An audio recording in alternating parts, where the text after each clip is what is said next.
Actually, let me open this. All right. Hold on. Greetings, fellow gorehounds, and welcome back to a Blood Splattered vlog. I'm the Horror Guru. I'm Count Jackula. He's the dude that just knocked out the light, and I'm totally going to edit that into here because it was funny. Thank you. Thank you.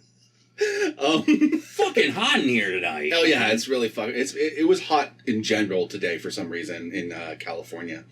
So what we're going to talk about today is a little movie called One Cut of the Dead. Oh yes. Now we're going to have to go about this very carefully because it is very easy to spoil One Cut of the Dead. Yes. So we're going to talk. And there's a lot to spoil. Yeah.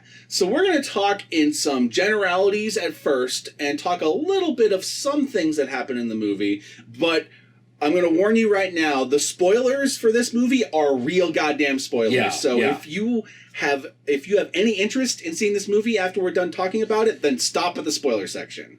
If you've already seen it, then who the fuck cares? You know it. You know what we're talking about. Yeah.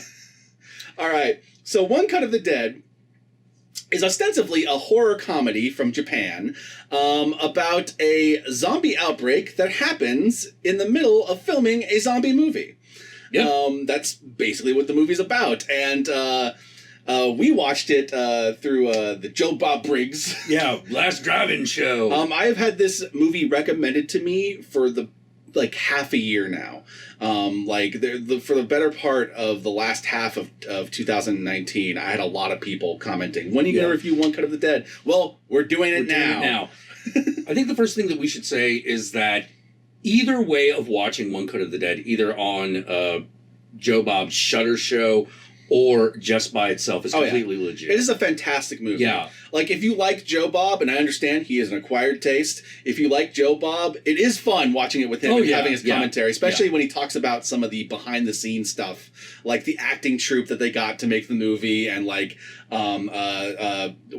some of the actors, it being their first movie, and some of the legal troubles that they got troubles too. If you like that kind of stuff, then definitely watch Joe Bob, because he'll talk about it. Though you will have to sit through an overlong rant about deep fakes and Nancy Pelosi. So like, how to put it. I could have done without that, but that's Joe Bob. He will go on random rants like that. It's just the way he is. It's part of the Joe Bob experience.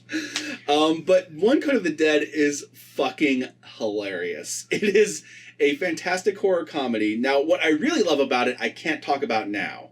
So I'm just going to tell you that it's funny. Yeah. And I'm going to tell you that it has things that could be spoiled. And I'm also going to tell you, 36 minutes into the movie, keep watching, it's not over. Yeah, keep watching, it's not over. There is a point at which you're like, oh, the movie's over. Wrong. This movie is a celebration of many things. And I'll go into more detail on that when we get to the spoilers. Yeah. Fuck it. Let's just go to the spoilers, man. Fuck yeah. We're recommending this movie, One Cut of the Dead. It's available on Shudder right now, so if you don't have a Shudder subscription, go get it. We are not sponsored by them. We are just really big fans. Yeah. Although they should sponsor us. Oh, fuck yeah. Fuck yeah. Let Shudder know. Yeah. And with that said, let's move on to the spoilers, because I do not know how to talk about this without spoiling it. Okay. So... spoilers. All right, again, turn back now if you have not watched the movie, because we're about to spoil some real shit here. Real shit. So, for the first 36 minutes of the movie, it is exactly the plot that I just told you. A crew trying to film a zombie movie, and then a zombie outbreak happens in the middle of that because of some weird ritual that the director did when they got to the the location. Because the director wanted a real movie, so he made real zombies. But here's the thing: that 36 minutes is a movie within a movie.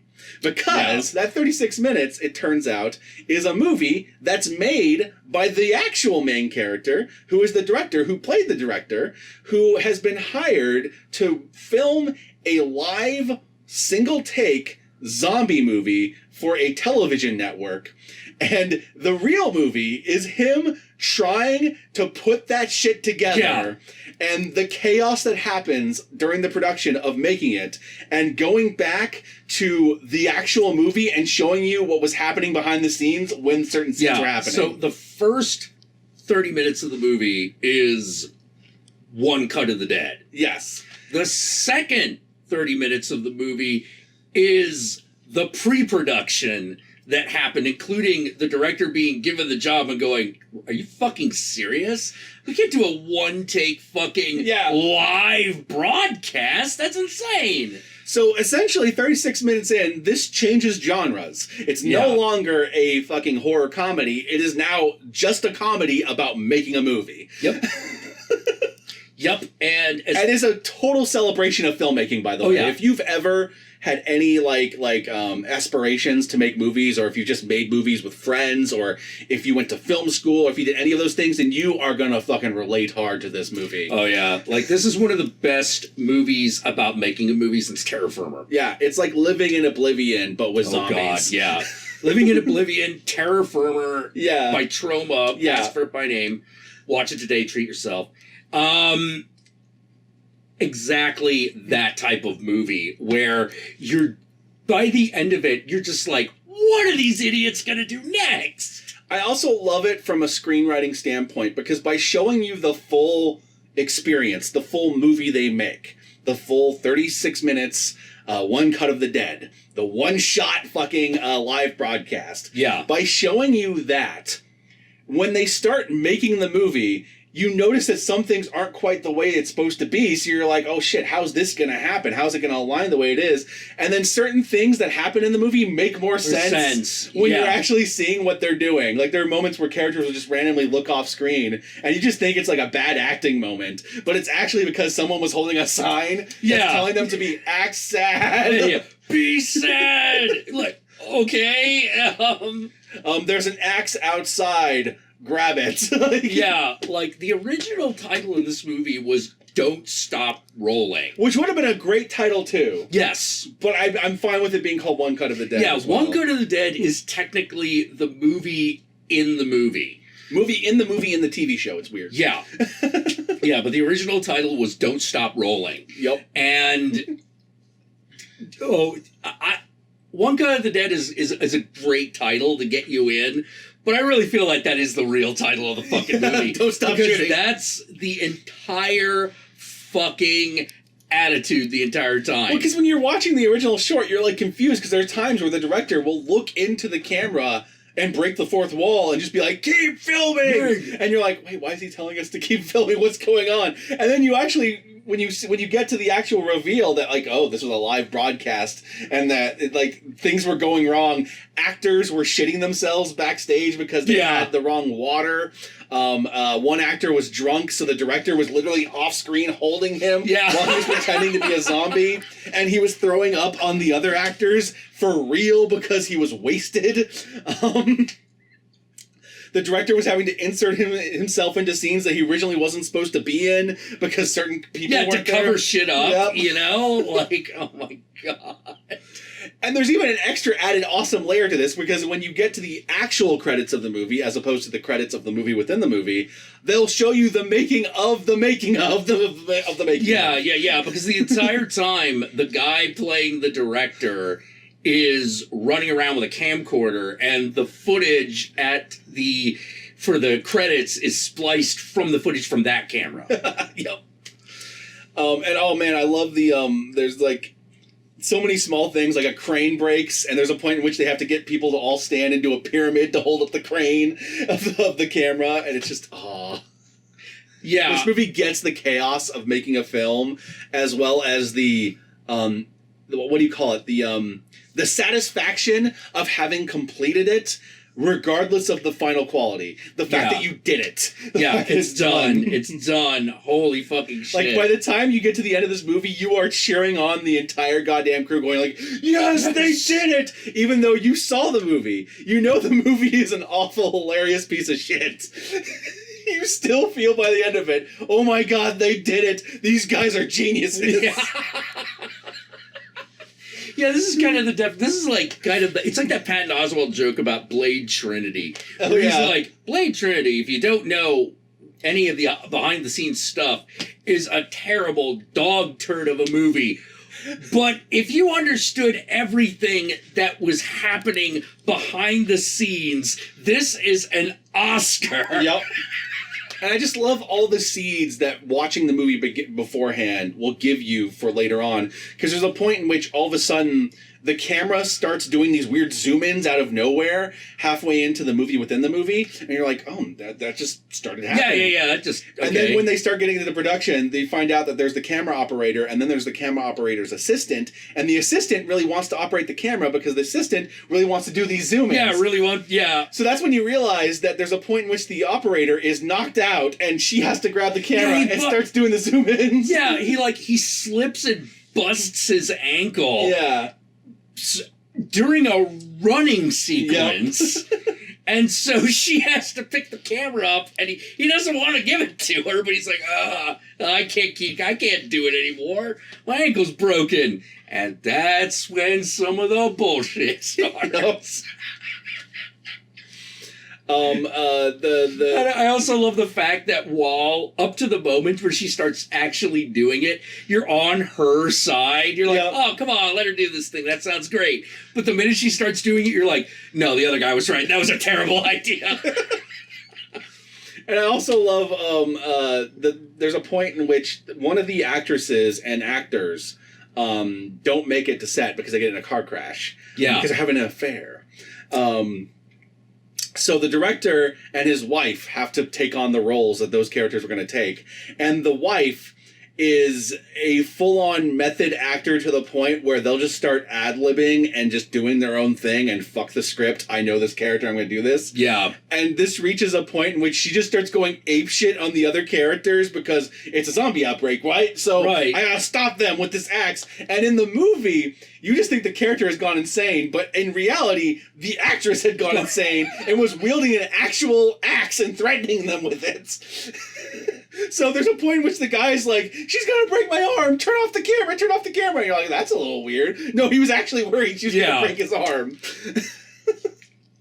And there's a point when she pops up after playing dead as the zombie, and you're like, that's a little weird. And it's like, it turns out the director had to knock her unconscious by suffocating her so that she could lay down on the ground and they could put makeup on her and make it look like she was a dead zombie. So she ruined the scene when she popped back up. Yeah, she regains consciousness. It's like, huh? What's going on?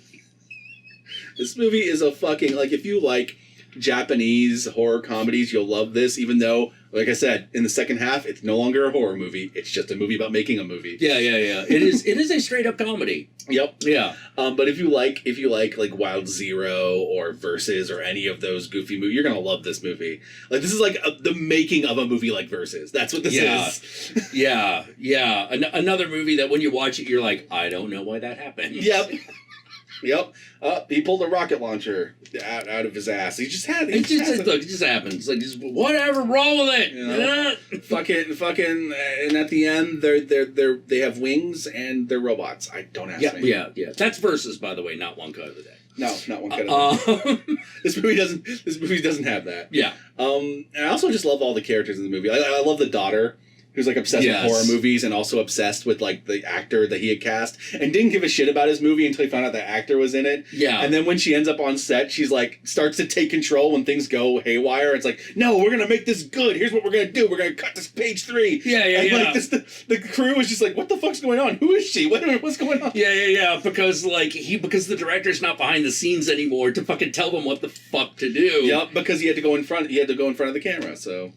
And it's live. Again, it's live and it's a single take. One cut of the dead. So everything that goes wrong, they just have to roll with. Yeah. Now, apparently one of the cool things about this movie is that the one cut that you see in the beginning is a single take. It's a legit single take. Oh, man, that's amazing. Yeah. I was sure they were hiding cuts there, but if they didn't, that's amazing. Me too.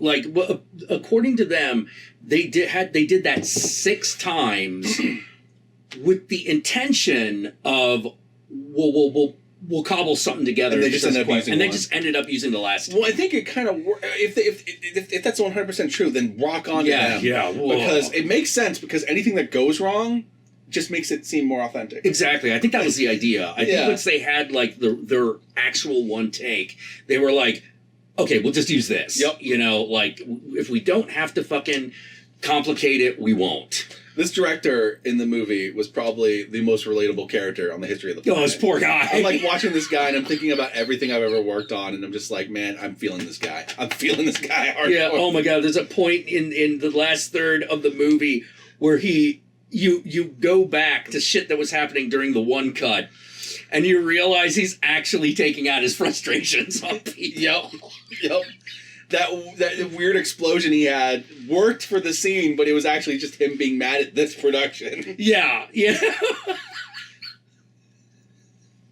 Oh my God. Man, I highly recommend One Cut of the Dead. If you're a filmmaking fan, if you're a zombie movie fan, you might be disappointed 36 minutes in. But if you like movies that are more than just that, then you'll probably not mind the change. Oh no! Like if you're a real movie lover, you're gonna love this movie. You're gonna fucking love this. If you like Japanese cinema, this is definitely a must watch. I almost said much watch for some reason. much watch Japanese. So it's on Shudder. It is. Yeah. It's also part of Joe Bob's Last Drive-In, which I think we mentioned. Yeah, another thing that I really liked is I recognized for the first time in a long time. I recognized some of these actors from other stuff, like the guy who's playing the drunk. I recognized him immediately. Yeah. He was in the Deep Down Low video. It's like this guy in the corner just like, Yep. You know, clearly they that guy is there just because he looks like that. So I guess with all that said, where can they find you, Count Jackula? Well, you can find me on twitch.tv/count_Jackula. I stream most days at 6 o'clock, but p.m. and definitely every Thursday and Sunday at 6 o'clock p.m. Pacific Standard Time. And if you want to be alerted when I stream randomly or just want to follow my Twitter feed, because I just repost stuff during the day all the time, at count_Jackula on the Twitter. Where can they find you? Y'all know me, I'm the Horror Guru. You can find me at the Horror Guru on Twitter, on Twitch, on Facebook. Just look up the Horror Guru or Blood Splattered Cinema, and I'll be there.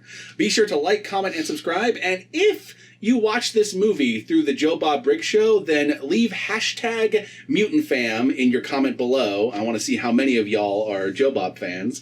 And if you watched it on your own, then leave One Cut of the Dead. One Cut of the Dead. Leave One Cut of the Dead in the comments below if you watched this just on your own. And let us know what you thought of One Cut of the Dead. And let us know if you thought the movie was over 36 minutes in, because there was a moment where I thought that. Yeah, I did too, and I even had the warning. You know, Joe Bob warned us, and I still had that. Yeah, and I still was like, "Are we done?" You know. Be sure to ring that notification bell so you're notified of my videos immediately upon their upload. And if you would like to help out our works more directly, then be sure to check out our Patreon pages. And if you decide to go the Patreon route, remember that even $1 a month can go a long way. And with that said, we are done with this current recording session, so I'm going to go make something to eat. And with that said, peace out. Pump! Keep filming!